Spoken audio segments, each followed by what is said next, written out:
नहीं हूँ, जज्बाती आदमी हूँ, लेकिन दिल में जज्बा है कौम वो मिल्लत के लिए और उर्दू के लिए। आज मुझे बहुत खुशी हो रही है कि अभी जितने हमारे साथी यहाँ पे मौजूद हैं ये लोग खालिश लोग, बिना किसी तावील के मैं असल मौजूद को शुरू से ही बोलता हूँ। तो अभी जितने हमारे साथी हैं, एक बात मुझे याद आ रही है, जब हम लोग हाई कोर्ट में इस बहाली से पहले के केस लड़ रहे थे तो जनाब अजय कुमार त्रिपाठी का हम लोग का केस था, तो हम लोग उतावले हो रहे थे बहाली के लिए। तो उनसे हम लोग पूछे कि सर कब तक ये सिलसिला शुरू होगा, ये हम लोग हमेशा तारीख पर तारीख सुन रहे हैं। तो उन्होंने बोला था कि जब पेवर घी निकालते हैं जितना उसको महते हैं, महने की जो क्रिया जो होती है जब करते हैं तो उतना पेवर घी निकलता है। पेरते पेरते जो कुछ लोग बचेंगे वो पेवर होगा। तो आज 2 दिन के ये रोजा प्रोग्राम में ये पेवर लोग बचे हैं। मैं आप लोगों को आप लोगों ने ना अपना कीमती वक्त छोड़ करके, अभी हालात इतने खराब हैं कि आपने ये वाकई तंजीम के साथ जो अपने वक्त को शेयर किया, ये काबिल सताइश और मुबारकबाद है। मैं खास करके मगरबी चंपारण के मुसाफिरों को दिल से शुक्रिया अदा करता हूँ कि जिन्होंने इतने कम वक्त में, मैंने मसलन 1-2 दिन की तैयारी में है ना अच्छी खासी तादाद में आए। 2 हमारे साथी 300 किलोमीटर की दूरी तय करके वो मगरबी चंपारण के नरकटियागंज से आए, लेकिन इलेक्शन की मसूलियत की वजह से वो चले गए। उनके लिए मैं शुक्रिया अदा करता हूँ। और जनाब आरिफ लखनवी साहब जो अभी नीचे डाइस के नीचे जो बैठे हुए हैं, जिन्होंने एसोसिएशन के लिए एक तराना लिखा है और इतनी सर्दी में अकेले और मगरबी चंपारण बेतिया से जो कि आज सुबह पहुंचे, उनके लिए मैं भी दिल से शुक्रिया अदा करता हूँ। और खास करके अपने अरकान के जनरल सेक्रेटरी जनाब शफीक साहब, महबूब सदरी साहब और ये उमर मिसबाही साहब जैसे साथियों को मैं दिल के गहराई से शुक्रिया अदा करता हूँ। कल से आज तक हम लोगों ने सिर्फ बीमारियों को सुना है और गिना है। मेरी बात को थोड़ा गौर से सुनिएगा। जो मेरे मुशाहिदात है, मैंने जो किया है उस चीज को मैं आपके सामने मैं पेश कर रहा हूँ कि कल से आज तक सिर्फ हम लोगों ने बीमारियों को सुना है कि ये बीमारियां हैं, यहाँ उर्दू की पढ़ाई नहीं होती है, सवाल दस्ताब नहीं होते हैं, किताबें फराहम नहीं होती। ये मसाइल लगभग पूरे बिहार के नहीं बल्कि हिंदुस्तान देश लेवल पर ये सारी चीजें हैं। मैं भी इससे जुड़ा हूँ और जो हमको मिला है करने का वो चीज मैं आपके सामने पेश कर रहा हूँ। मेरा जिला मगरबी चंपारण है, तो वहाँ पर भी सवाल के लेकर के बहुत सारी परेशानियों का सामना हो रहा था। हम लोगों की कमेटी बैठ के मीटिंग की और इसका जो लोग जिम्मेदार हैं वहाँ तक हम लोगों ने राब्ता कायम किया और अल्लाह के करम है कि सवाल की जो मसाइल है वो हल हो गए। इसके लिए सबसे पहला जो चीज हम लोग को करना पड़ेगा, इस बीमारी का इलाज ये है कि काम कौन करेंगे। काम करने वाले आदमी पहले तैयार हों। तो हम लोग प्रोग्राम करेंगे, शेर व शायरी करेंगे, ये चीज तो शुरू से होते रहा है, रवायती चीजें होती रहेगी। लेकिन सबसे बड़ा मसला है कि काम कौन करेंगे, कैसे करेंगे, उसका सिस्टम क्या होगा, इसको सीखना पड़ेगा। अगर सवालात नहीं मिल रहे हैं तो राइट टू एजुकेशन के जो सिलसिला है सबको उसके मादरी जबान में पढ़ने का हक सरकार हमको देती है, हमारा संविधान हमारा आइन देता है। उस चीज को जानना है। हम अपने जिम्मेदारी से नहीं भागे। हमारा जिम्मेदारी हमारी तकर्रुज उर्दू असत्सा के ओहदे पर होता है, तो हमारी जिम्मेदारी आयद होती है कि हम उर्दू जबान ही पढ़ रहे हैं। अगर उर्दू जबान के अलावा अगर उर्दू भाषी उर्दू जबान के बच्चे हैं, अगर फिगर हम पढ़ा रहे हैं तो शायद हमारा कमाना दुरुस्त है कि नहीं है, क्योंकि ये जिम्मेदारी हमारे ऊपर बहुत बड़ी है। और सिर्फ हुकूमत को हम इंतजाम दें, हुकूमत ने बहाल किया तब तो स्पेशल उर्दू के नाम पर हम आए। फिर भी 14,000 असातिज़ा तकरीबन हम एक साथ बहाल होते हैं और 3-3 बच्चों को अगर हम एक साल में तैयार करते हैं तो 24 के आप देखिए कितना होता। इतने बच्चों का फीडबैक तो आना चाहिए। हर जगह मसाइल तो खराब नहीं है, हर जगह सिस्टम तो खराब नहीं है। बिल्कुल सही। बिहार का आप मुहासबा कीजिए। चलिए उर्दू मीडियम स्कूल में चलते हैं, 10,000 उर्दू मीडियम स्कूल होंगे ना, 84-85,000 प्राइमरी मिडिल स्कूल है पूरे बिहार में। 10,000 उर्दू स्कूल मीडियम जो होंगे, उस मीडियम की पढ़ाई वहां के टोटल तालीम और तरबियत क्या उर्दू में होनी चाहिए। क्या हुकूमत ने मना किया कि उर्दू मीडियम स्कूलों में भी आप उर्दू मत पढ़ाइए? हम अपनी कमियों का ठिकरा सिर्फ दूसरों पर न फोड़े, सिर्फ सरकार को गालियां न देगी। हमारी जिम्मेदारी है कि उर्दू मीडियम जो स्कूल है उसका मुहासबा करें कि वहाँ के तालीम और तरबियत उर्दू में क्यों नहीं होती है। सरकार हर साल 2 लाख रुपए खर्चा करती है उर्दू पोशाक जो है उर्दू से, उसके तवज्जुह से उस चीज को जानने की सरकार जो प्रचार कर रही है, तो ये कि आप बच्चों को तैयार करें। बच्चों को तैयार करने का सुलभ बहुत हो सकते हैं। मैं जिस जिला से ताल्लुक रखने वाला हूँ, एक खास कम्युनिटी का वो खास अड्डा रहा है शुरू से।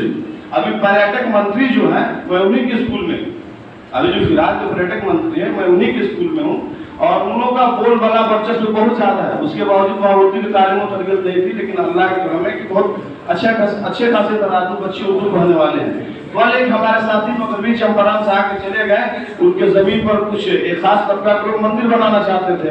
रात में विवाद हुआ, मुझे बोले छुट्टी लेकर के गए।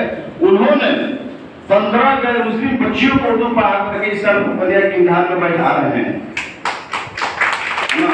उन्होंने चाहा, उनका मिडिल स्कूल है, लेकिन उन्होंने एक्स्ट्रा क्लास दे करके इस साल बलिया के इम्तिहान में बैठा रहे हैं। मुझे दुख है कि वो इस प्रोग्राम में शामिल नहीं है। तो अगर उर्दू के वाकई अगर हम उर्दू को बढ़ावा देना चाहते हैं, फरोग देना चाहते हैं, तो हम लोग करें। और जो बाकी लेवल के जो काम है, आपकी तंजीम है, माशाल्लाह तंजीम आप अच्छी खासी जगह बना चुकी है। तंजीम आपके बात को सरकार तक पहुंचाने का मामला हो या फिर जिला सतर को पहुंचाने का मामला हो, जहाँ पे हमारी इकाई है वहाँ पे तो काम कर रही है। अभी शुरुआती दौर है, थोड़ा इधर उधर होता है, लेकिन स्कूल सतह आपका तंजीम आपके स्कूल में जाके आपसे नहीं पढ़वाएगा, पढ़ाने के काम आपका है, आप पढ़ाने के काम वहाँ कहाँ परेशानी आती है ना, वहाँ आपने तंजीम के नुमाइंदों से मिले, उसके बाद नुमाइंदे आपका काम नहीं करते हैं, तो नुमाइंदे आपके जिम्मेदार हैं। बिल्कुल सही। सवाल के मसाइल पहले रियासती सतह पे होता था, 2-3 साल से राष्ट्रीय सतह की जिम्मेदारियां खत्म हो गई। आपके जिला में सर्व शिक्षा अभियान का ऑफिस है, SSA जो डीपीओ है, वहां उनसे मिलिए, सवालात का वहां से होते हैं। उसका प्रोसेस ये है कि आप जिस प्रखंड में, अगर आपके यहाँ इकाई नहीं है तो आप जिस प्रखंड में है उस प्रखंड विकास प्रखंड जिला है ना BO ब्लॉक एजुकेशन ऑफिसर को एप्लीकेशन लिखिए और नीचे में प्रतिलिपि में आप DPO को दें। कार्रवाई नहीं होती है तो आप उसमें एक वो लगा दें, क्या होता है उसको लगाते हैं, नहीं आरटी नहीं, अरे आपको कार्रवाई नहीं होती है तो रिमाइंडर लगा दें। उसके बाद नहीं होती है तो आप जनरल सेक्रेटरी साहब उनको मैसेज कीजिए, वो फिर डील करेंगे, जिला लेवल से डील करेंगे। किताबों का जो मसला है, किताब अब सरकार नहीं दे रही है, पैसे दे रहे हैं, लेकिन उसके लिए भी सरकार के ऑफिस से सर्वे करवाया गया था कि आपके हल्का में किताब की कौन कौन सी दुकान है जहाँ उर्दू की किताबें नहीं मिल रही है, लेकिन हमने कभी अपने वोट को दिया नहीं। सर्वे हुआ है, मैं सब चीज जानता हूँ, कहाँ किताबें मिल रही है, कहाँ किताबें नहीं मिल रही है। हर साल सर्वे होता है हुकूमत के जानिब से, उर्दू पढ़ने वाले बच्चों की तादाद क्या है, किस प्रखंड में कितने उर्दू टीचर हैं, कितने बच्चे हैं, लेकिन हम लोग अदम तवज्जोही की वजह से नहीं जानते, इस चीज को खाना पूर्ति करके भेज दिया जाता है। अपने हेडमास्टर के कांटेक्ट में रहे, पूछते रहे, जैसे उर्दू भाषी बच्चों का वो जब सिलेक्शन शुरू होगा आप अपने से रिपोर्ट बनाए, BRC तक भेजवाएं। जब वहाँ पे बच्चों के लिए, जब बच्चे आपके ज्यादा होंगे, सीट क्रिएट होगी, तो उर्दू के लिए रास्ते हमवार होंगे और फिर विद्या की लोगों की बहाली होगी, तो उर्दू जब रोजगार से जुड़ेगा तो किससे जुड़ेंगे। तो ये जमीनी सतह पर हमें करने की जरूरत है, सिर्फ बयानबाजी करने से कुछ होने वाला नहीं है। जहाँ तक हमारी समझ में मैंने जो महसूस किया है ना, और मैंने इस चीज को करके देखा, हमारे क्या कुछ सीटें बढ़ी हैं, जो हमारे साथी जो खुशी थे, एक बार जो हमारे क्या निकला था वो हमको बाद में जिला एजुकेशन ऑफिसर ने माना कि इसको वायरल नहीं करना है।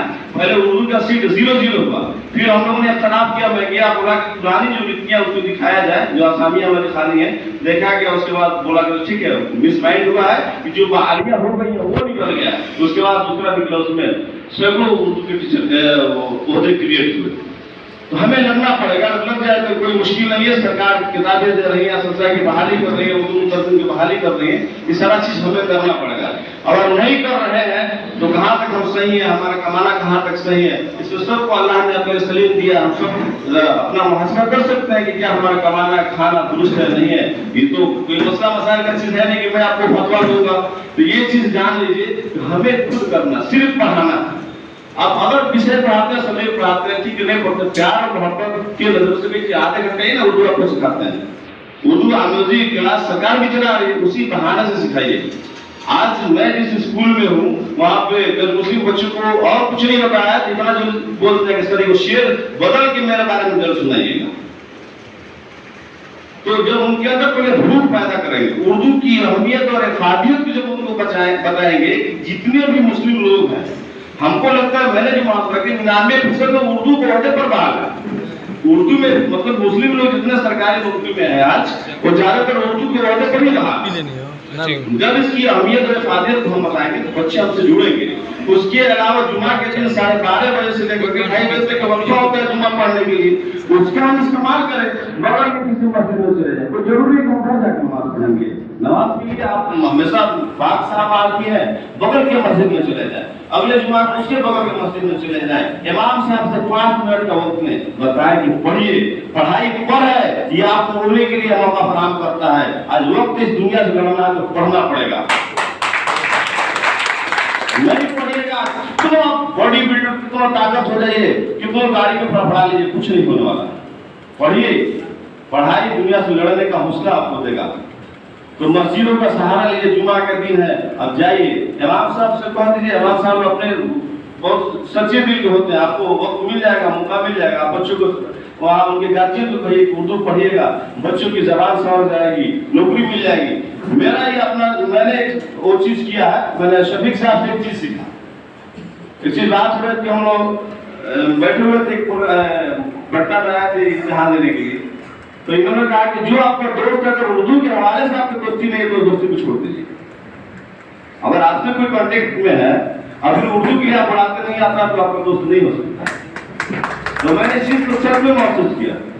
और ऐसा वाकया कि मेरे गांव में भी हुआ कि एक आदमी था, वक्त ज्यादा मतलब खराब ही ना कर रही है, तो मैंने देखा कि उनकी शादी में, मैं पहले कंप्यूटराइज प्रेस वगैरह भी चलाता था, तो 1300 कार्ड मैं खुद छापा था उनकी शादी के लिए, उनकी बेटी की शादी थी।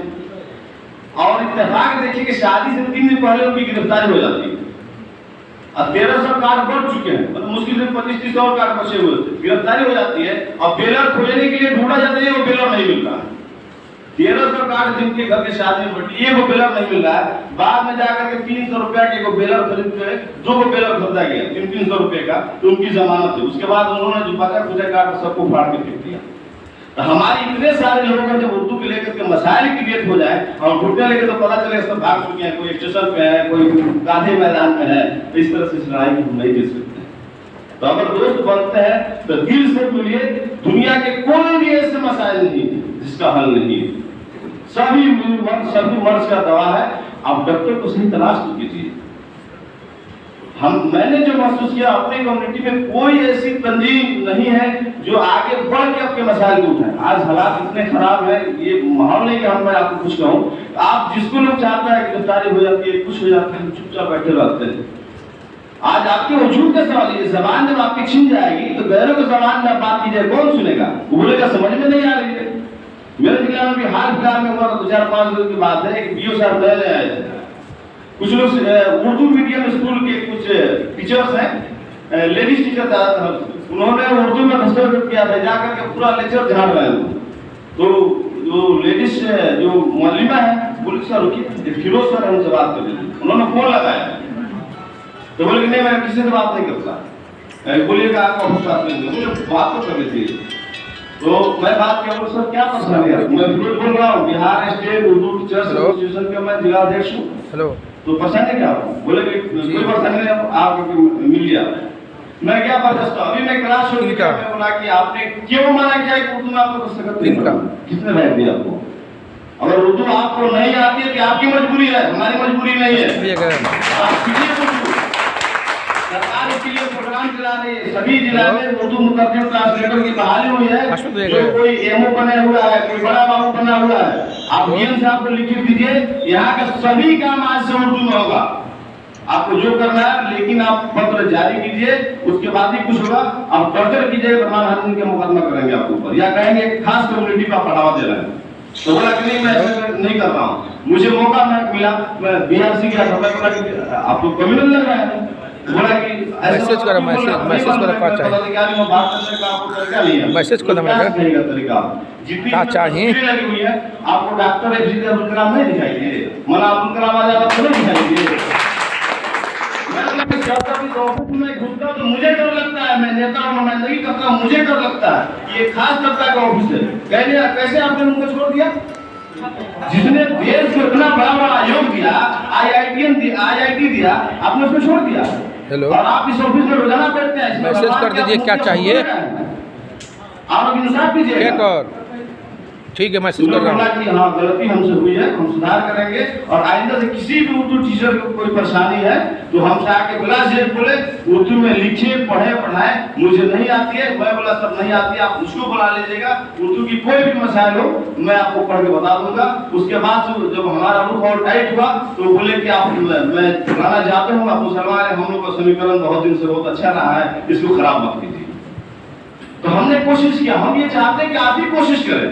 अभी हवाबाजी अखबारबाजी सारा चीज तो हमने छोड़े, बहुत दिन से हो गया। बड़े बड़े मुशायरे को हमने देखा है कि हजारों हजारों लाखों लाखों की तादाद में लोग होते हैं।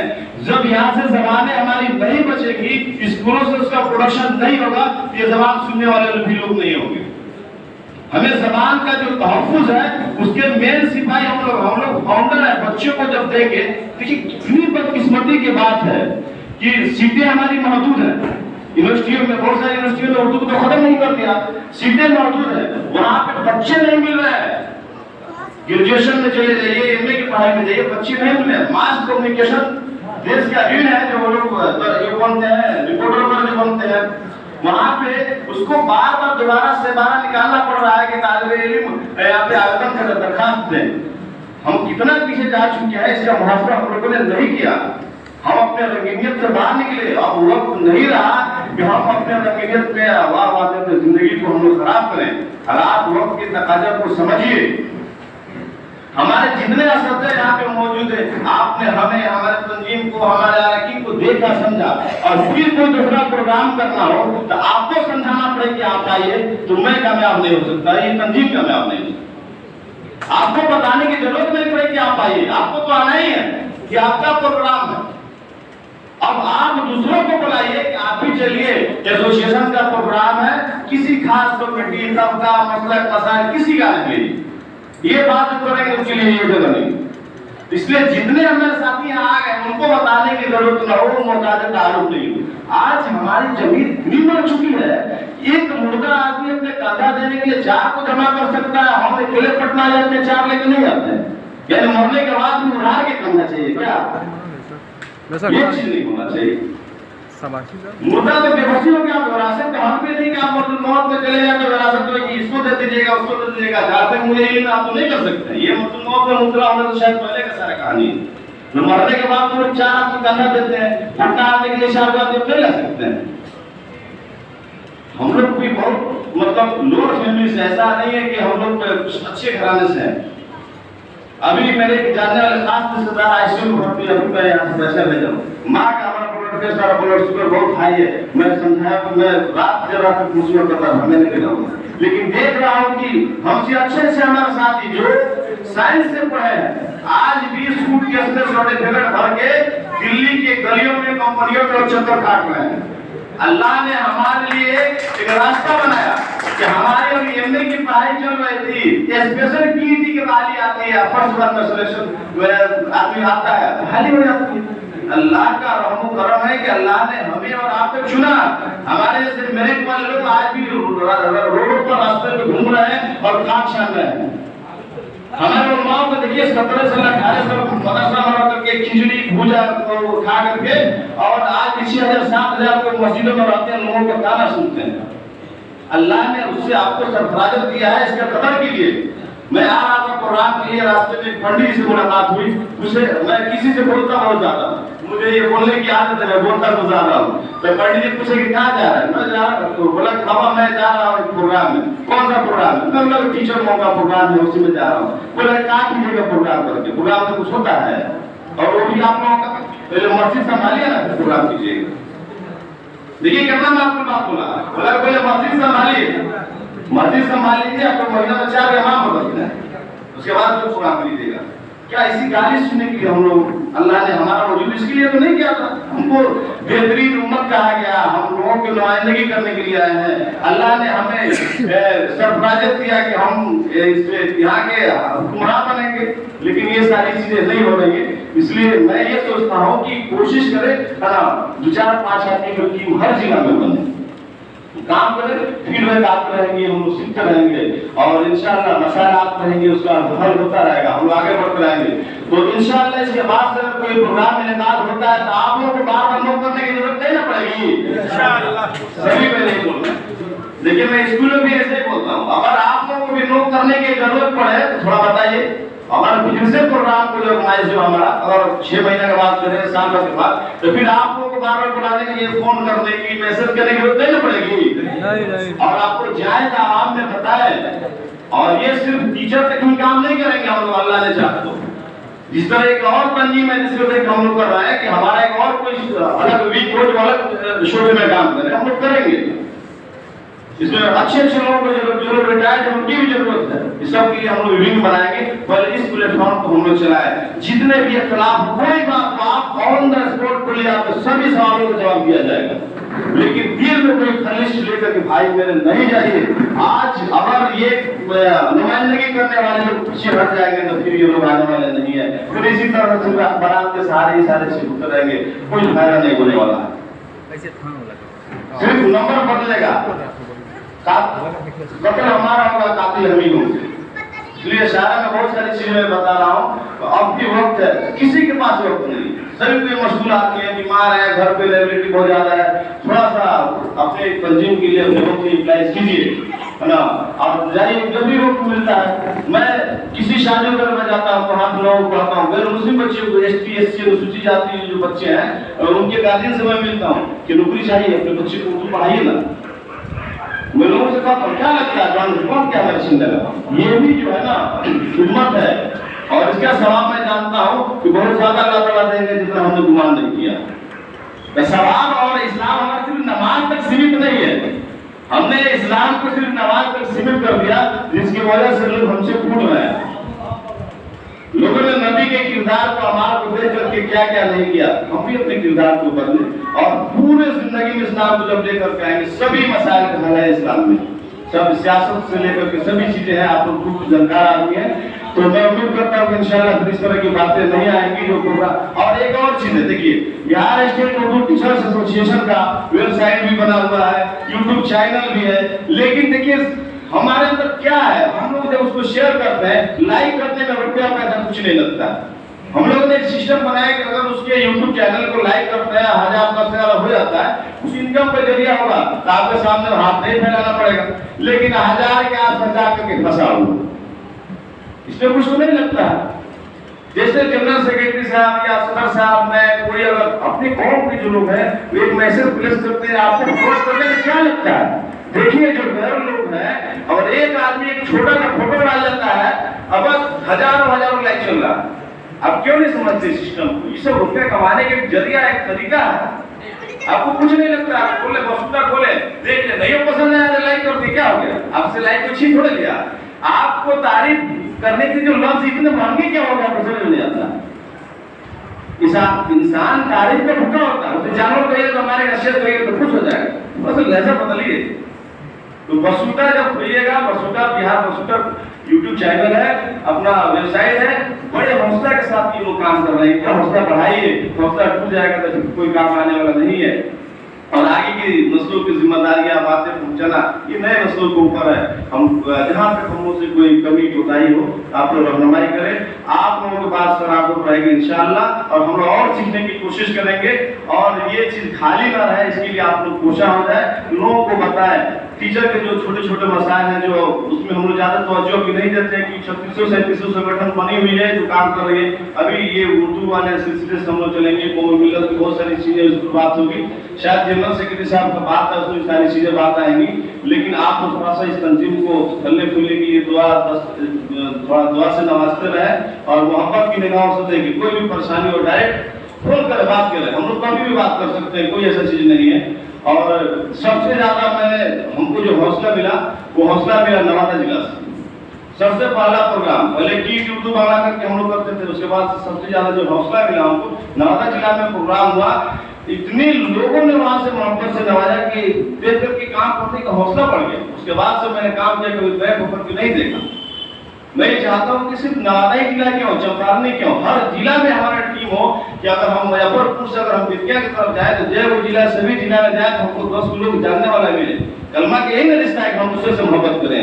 आज दुनिया में खास करके हिंदुस्तान में यार की किसी चीज की जरूरत है, किसी चीज की कमी है तो मोहब्बत की कमी है। फैलाइए इस चीज को, इसको फैलाने में मोहब्बत है और इस्लाम का ये तरीका है। जहाँ जाइए मोहब्बत फैलाने का काम शुरू कीजिए। बहुत दिन हो गया, हम लोग बहुत पिछड़ चुके हैं, बहुत पिछड़ चुके हैं।